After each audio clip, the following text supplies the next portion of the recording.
throng of cities, the matrix of modern life, is propped up by people whose work is insecure. But in the shadows, there's exploitation, and it's gotten worse.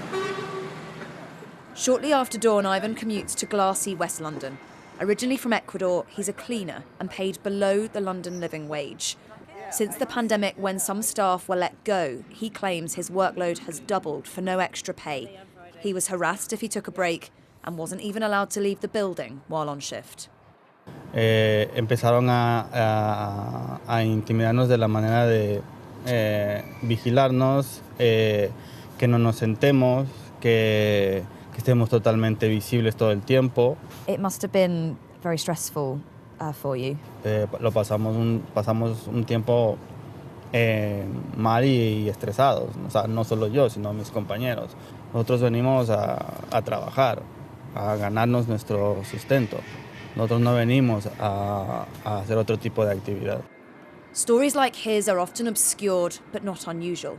In fact, nearly half of precarious workers surveyed by their unions said they'd had pay withheld at some point in the year to July. A quarter were forced to accept worse terms. 1 in 5 were too scared to take time off sick. And there were also more reports of sexual harassment. Early lockdowns and job losses left workers with few alternatives and therefore fewer choices. Recent labour shortages might imply that there are more options for workers, more bargaining power. But for the most vulnerable, that simply isn't the case. The pandemic's offered some employers the excuse to embed exploitative practices. And for those who simply can't afford to take even a week unpaid or who don't speak English, the risks are simply too high. This is compounded, say experts, by inadequate safety nets, very low statutory sick pay and delays in benefit payouts. When the system allows poor behaviour happens.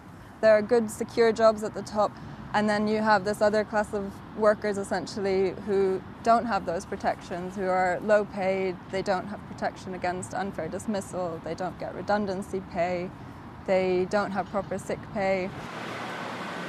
As the winter and spiralling cost of living sets in, the fear of fighting back will entrench. Times may be tight for employers, but the unseen and the vulnerable should not bear the brunt.